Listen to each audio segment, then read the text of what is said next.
जय हिंद प्यारे बच्चों, आप कैसे हैं? मुझे पूरी उम्मीद है आप जहां भी होंगे पढ़ाई में व्यस्त होंगे और मस्त होंगे। मैं हूं विनोद सिंह और मैं आपके अपने यूट्यूब चैनल पर बहुत बहुत स्वागत और अभिनंदन करता हूं।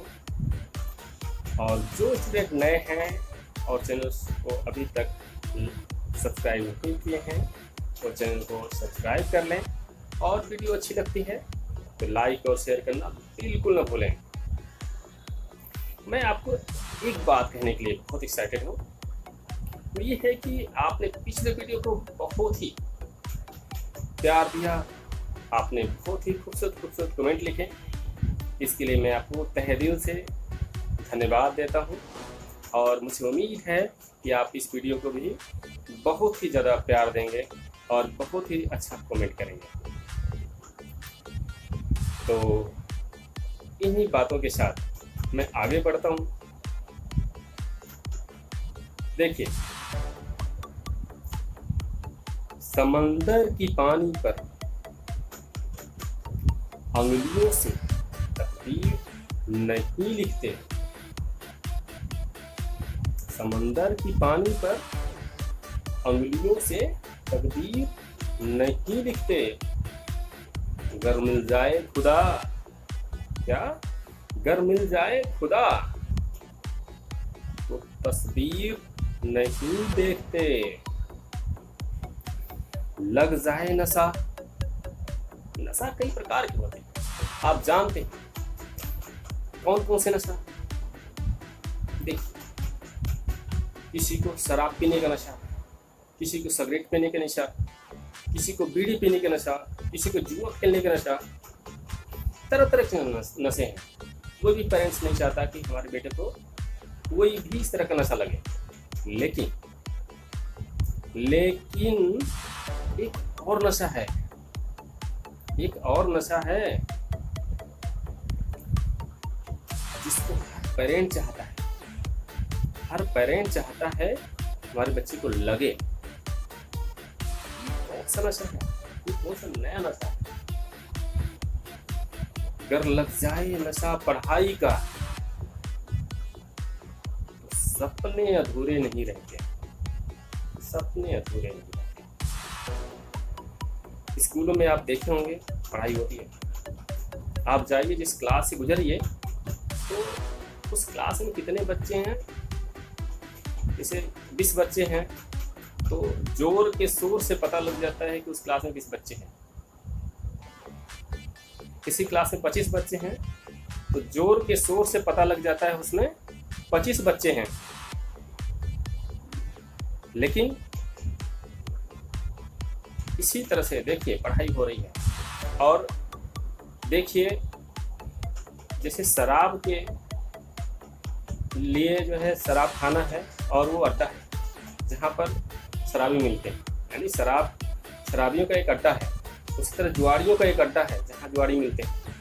क्या आपने सुना है पढ़ाई करने वालों का भी कोई अड्डा है? ना, सुना है? कभी सुना? किधर है, इधर है, उधर है, किधर है? कहीं देखा है? नहीं नहीं है ऐसे नशेड़ियों का भी अड्डा है। कहाँ है? मैं आज आपको उस अड्डे का पता बता रहा हूँ। आप जाइए देखिए। आपने देखा स्कूलों का हाल कि जैसे जिधर से गुजरते हैं तो पता चलता है कि यहाँ पर कितने स्टूडेंट हैं, उनके शोर से पता चलता है कि कितने स्टूडेंट हैं। आप उस नशे वाले जगह पर जाइए जहाँ सब मदहोश है। जैसे शराब पी करके वो मदहोश पड़े हैं, पता ही नहीं चलता है कि वहाँ पर है। इसी तरह से पढ़ाई करने वालों का जो अड्डा है, पढ़ाई के नशे वालों का जो अड्डा है, वहाँ पर बिल्कुल आपको पता नहीं चलेगा कि वहाँ पर है। कहाँ है? लाइब्रेरी। आप लाइब्रेरी कभी जाए, आपको पता चलेगा कि वहाँ पढ़ाई के नशेड़ियों का अड्डा है। कोई 4 घंटा से बैठा हिल नहीं रहा है, लगातार इसमें लगा है, कुछ सीख रहा है, कुछ अर्जित कर रहा है, ज्ञान अर्जित कर रहा है। वहाँ कोई बोलता ही नहीं। आप चाहिए तो चुपके से, क्योंकि यहाँ बोलना अलाउ नहीं है। आप बोल ही नहीं सकते। वहाँ 100 बच्चे भी होंगे तो पता नहीं चलेगा कि कितने बच्चे हैं। स्कूल में जैसे देखा आपने कि शोर के जोर से पता चलता है, या पता ही नहीं चलता कि कितने हैं, कौन है। ये है पढ़ाई का नशा।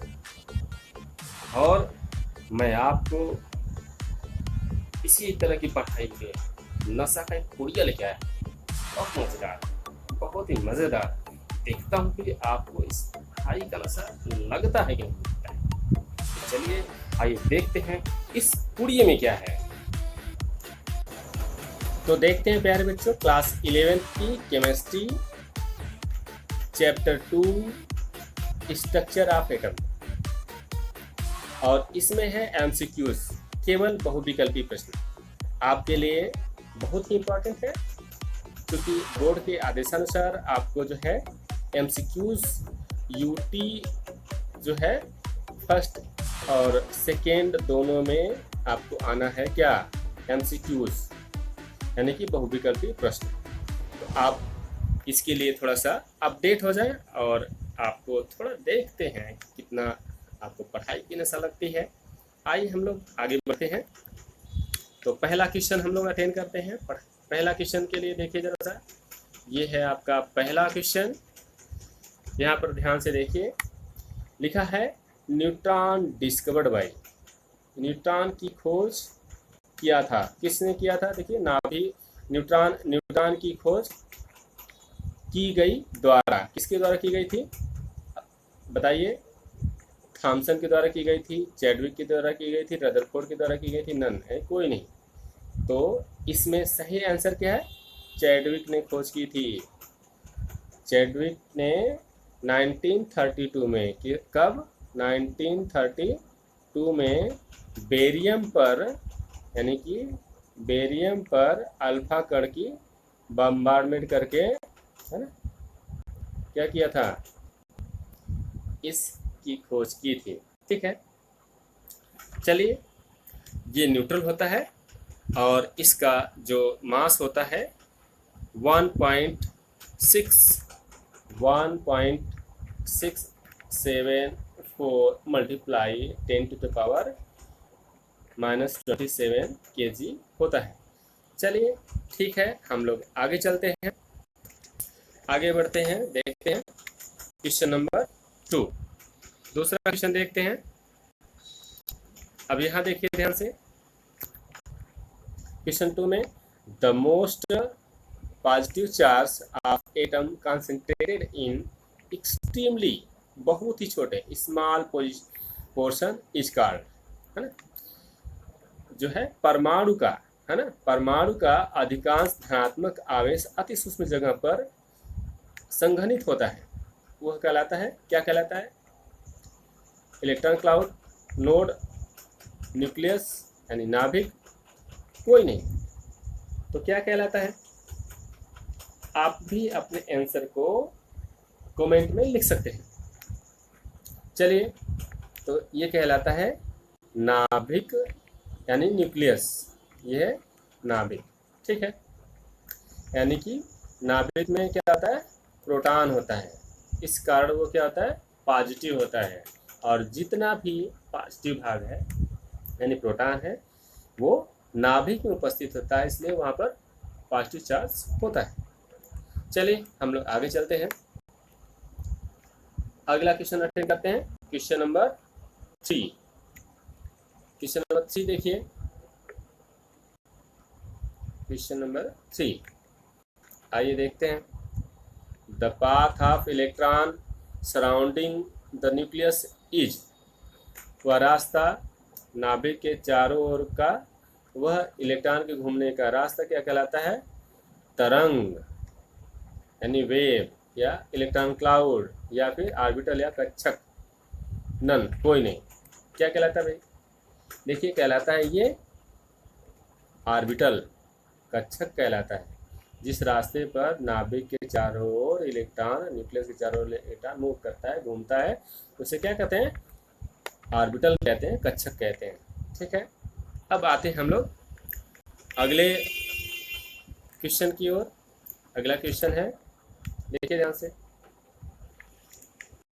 अगला क्वेश्चन है the mass of proton is, proton का मास होता है, द्रव्यमान होता है, प्रोटॉन का द्रव्यमान होता है, कितना होता है 1.674 मल्टीप्लाई 10⁻27 kg, या फिर 1.672 मल्टीप्लाई 10⁻27 kg, या फिर 9.1 मल्टीप्लाई 10⁻31 kg, या कोई नहीं।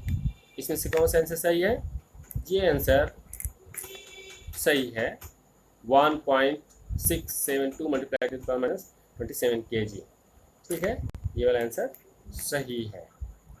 चलिए, अच्छा प्रोटॉन पे कितना आवेश होता है? तो +1 होता है। चलिए हम लोग आगे बढ़ते हैं, अगला क्वेश्चन अटेंड करते हैं। अगले क्वेश्चन में मिलता है हमको, क्या मिलता है? Question number 5। क्वेश्चन 5 में हम लोग देखते हैं क्या मिलता है। तो यहाँ पर देखिए, the alpha particle collide nucleus of atom and return in Rutherford experiment shows nucleus is, यानी कि रदरफोर्ड के प्रयोग में अल्फा कण जब नाभिक परमाणु के नाभिक से टकराकर वापस हो जाता है तो वह नाभिक को दर्शाता है कि यह कैसा है? ठोस है, यानी कि हार्ड है, पॉजिटिव चार्ज है, धनात्मक है, कठोर है, रिजिड है, ऑल ऑफ दीज, यह सारे गुण उसमें हैं। तो यहाँ पे क्या होगा? ऑल ऑफ दीज, ये सभी। ठीक है, ये सारे गुण होते हैं नाभिक में, इसलिए लास्ट का आंसर सही होगा। ठीक है, उपरोक्त सभी।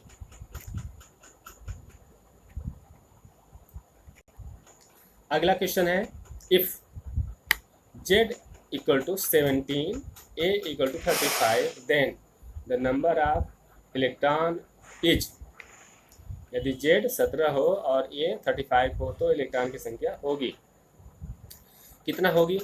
अब हम जानते हैं a इक्वल टू क्या होता है? z प्लस n होता है।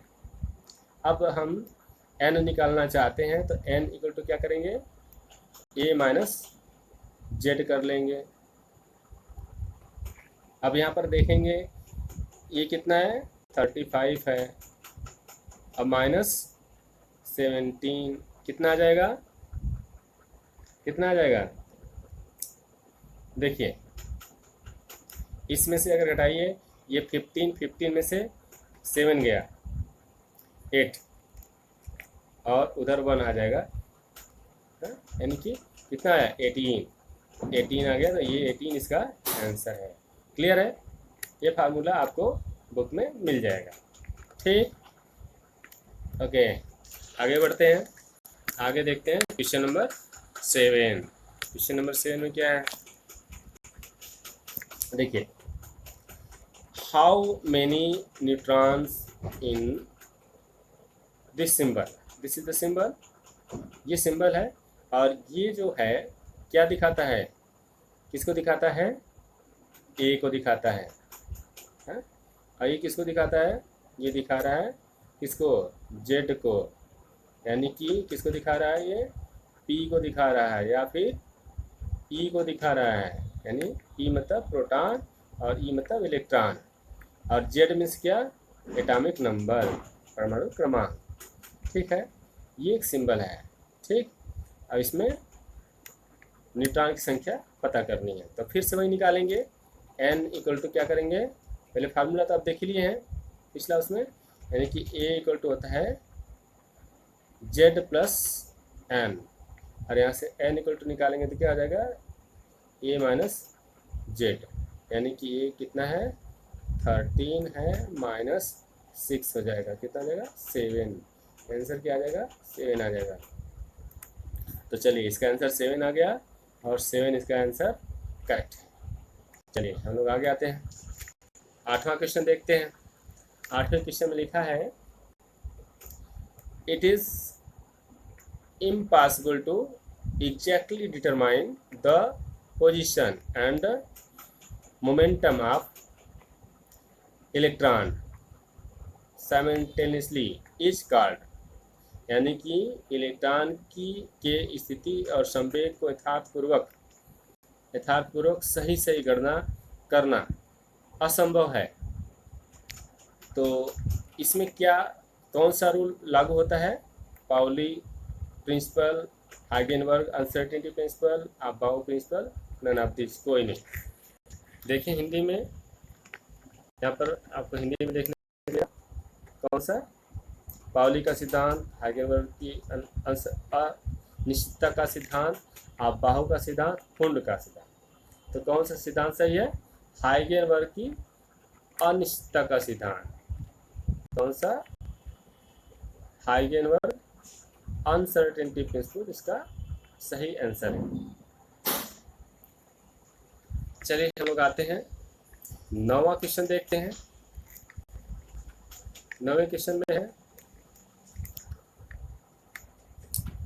No two electron have the same set of quantum number is.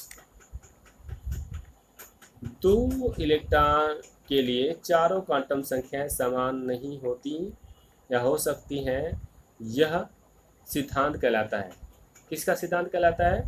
Pauli कहलाएगा, हाइगेनबर्ग का हाइगेनबर्ग अनसर्टेनिटी प्रिंसिपल कहला सकता है, या फिर अबाउ का प्रिंसिपल कहला सकता है, हुंड रूल कहला सकता है। कौन सा कहलाता है? इनफैक्ट ये जो है पाउली एक्सक्लूजन प्रिंसिपल, यानी कि पाउली प्रिंसिपल है ना? पाउली का सिद्धांत। किसका सिद्धांत है? पाउली का सिद्धांत है, पाउली एक्सक्लूजन प्रिंसिपल। ठीक है, तो ये आंसर यानी पाउली एक्सक्लूजन प्रिंसिपल सही है। आप लोग जो क्वेश्चन देखें उसको स्क्रीनशॉट आप लेते चलें, और यहाँ पर आपके लिए हमने ग्रीन से शो किया है, तो आपको बहुत आसानी से समझ में आ जाएगा उसका आंसर। ठीक है, चलिए अगला क्वेश्चन देखते हैं। The orbital of field in increasing order of energy is called, यानी कि कक्षक अपनी ऊर्जा के बढ़ते हुए क्रम में भरते हैं, यह सिद्धांत कहलाता है। क्या कहलाता है? पाउली का सिद्धांत, Pauli principle, Heisenberg uncertainty principle, aufbau principle, Hund. यहाँ पर देखिए, यहाँ पर है आपका हिंदी में पाउली का सिद्धांत, हाइगेनबर्ग की अनिश्चितता का सिद्धांत, अबाउ का सिद्धांत, हुंड का सिद्धांत। तो कौन सा सही है? Aufbau principle. कौन सा? Aufbau principle. आपको हमने बताया था क्लास में, इवन पिछले, क्या अबाउ का सिद्धांत या अबाउ प्रिंसिपल सही आंसर है। चलिए आगे चलते हैं। अगला क्वेश्चन है the pairing of electron is called. वह सिद्धांत जिसमें इलेक्ट्रॉन के पेयरिंग यानी युग्मन की बात किया जाता है, यानी इलेक्ट्रॉन के युग्मन का सिद्धांत कौन सा है? देखिए, क्या पाउली का सिद्धांत है, क्या हाइगेनबर्ग का सिद्धांत है, क्या आप कह सकते हैं अबाउ का सिद्धांत है, हुंड का सिद्धांत है? कौन सा सिद्धांत है? तो ये किसका सिद्धांत है? हुंड रूल है, यानी हुंड का सिद्धांत है। किसका सिद्धांत है? हुंड का सिद्धांत है। ये बात समझ में आ रही है? चलिए हम लोग जब थ्योरी पढ़ेंगे ढंग से तो ये बात आपको बिल्कुल क्लियर हो जाएगी, और जिन्होंने पढ़ाया तो ठीक है, अच्छी बात है। आइए हम लोग चलते हैं आगे। अब 12 क्वेश्चन पे आते हैं। 12 क्वेश्चन में देखिए, इसमें लिखा the principal quantum number express.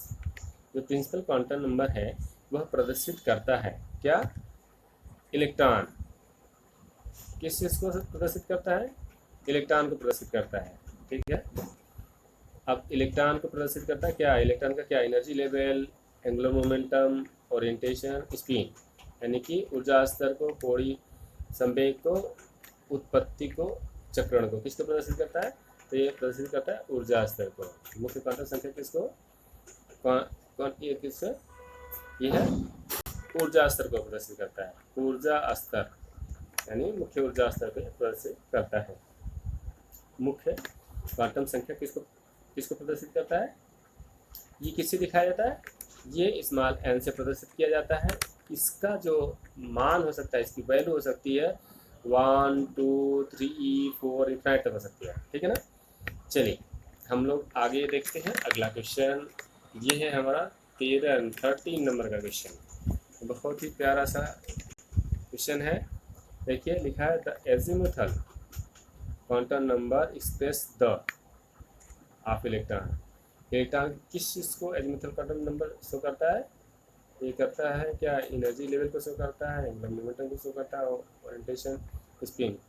अब देखिए फ्रीक्वेंसी क्वांटम संख्या प्रदर्शित करती है इलेक्ट्रॉन का किस चीज़ का, किसको शो करता है? ऊर्जा स्तर, कोणीय संवेग, उत्पत्ति, चक्रण।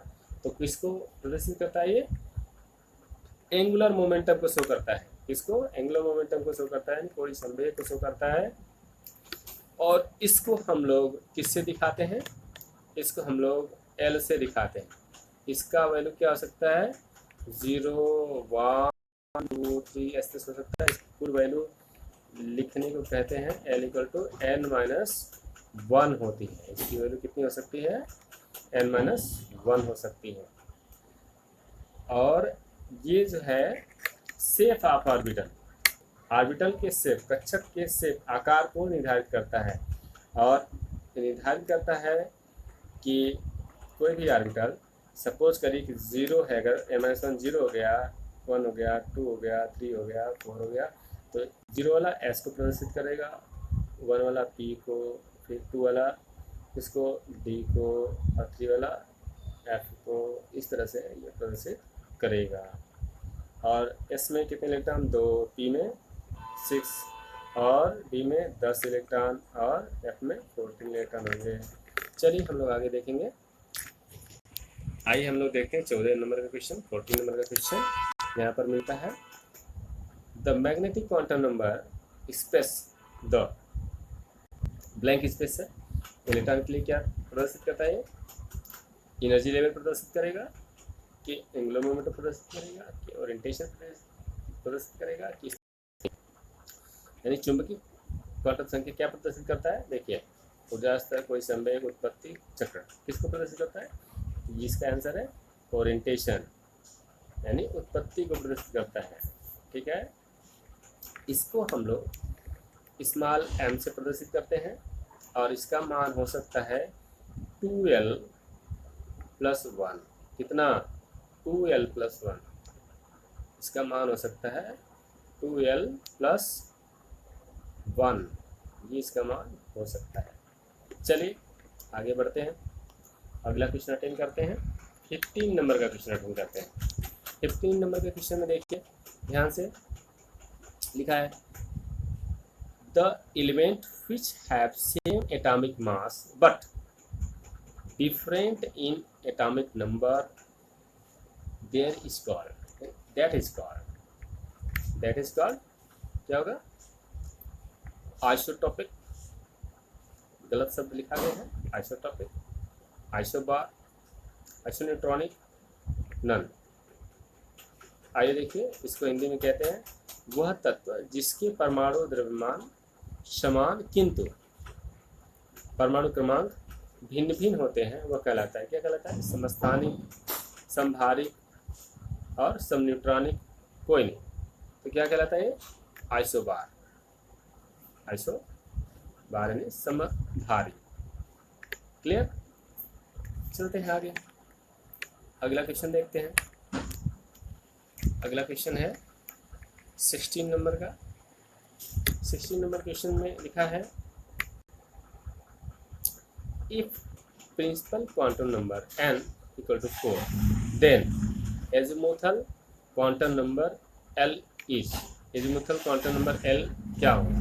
देखिए हम लोग जानते हैं कि l = क्या होता है? n-1 होता है। क्या होता है? n-1 होता है। अब इसकी संख्या 4 है, यानी 4 - 1 that is what? 3। That is 3। इसका आंसर ये सही है, यानी कि मुख्य क्वांटम संख्या n हो तो n = 4 हो, तो द्विघाषी क्वांटम संख्या यानी कि 4 होगी, ऐसा। ठीक है, आगे हम लोग बढ़ते हैं। 17वें नंबर का क्वेश्चन देखते हैं। 17 नंबर में आता है if principal quantum number n = 3 then magnetic quantum number m is. क्या होगी? अब मैग्नेटिक क्वांटम नंबर n, मुख्य क्वांटम संख्या अगर n हो तो चुंबकीय क्वांटम संख्या की बात करी जाएगी, कितनी होगी? यानी कि m = होता है क्या? m = होता है 2l + 1। यानी कि 2 मल्टीप्लाई 3 प्लस 1 यानी कि कितना हो जाएगा 6 प्लस 1 दैट इज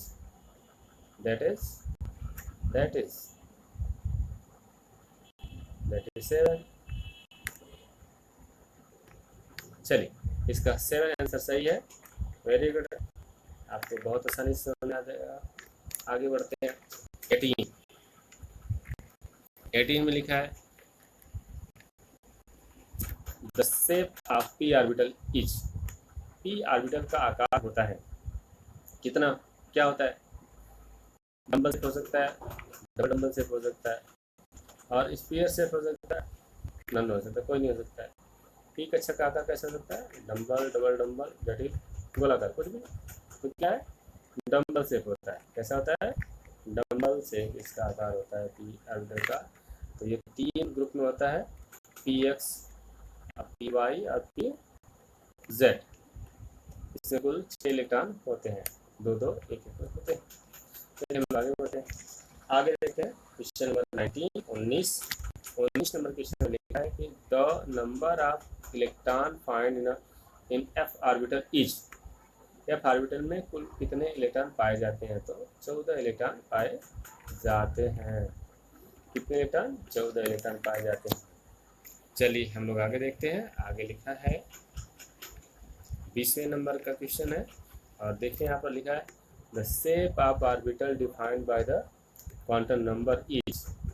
अभी हमने आपको इंट्रोड्यूस कराया पिछले क्वेश्चन में कि जो शेप है, क्या है, आकार, कक्षा का आकार निर्धारित करने वाला क्वांटम संख्या कौन सी है, वह क्या है, प्रिंसिपल क्वांटम संख्या हो सकती है, क्या एजिमुथल हो सकती है, मैग्नेटिक हो सकती है, इसकी हो सकती है, कौन सी हो सकती है, तो यहाँ पर क्या हो सकती है, एजिमुथल, यानी कि द्विगंशी क्वांटम संख्या। कौन सी, द्विगंशी क्वांटम संख्या है, जो कि किसको, शेप ऑफ ऑर्बिटल, ऑर्बिटल के आकार को निर्धारित करती है। कक्षा यानी कक्षक के, ये गलत शब्द है, कक्षक के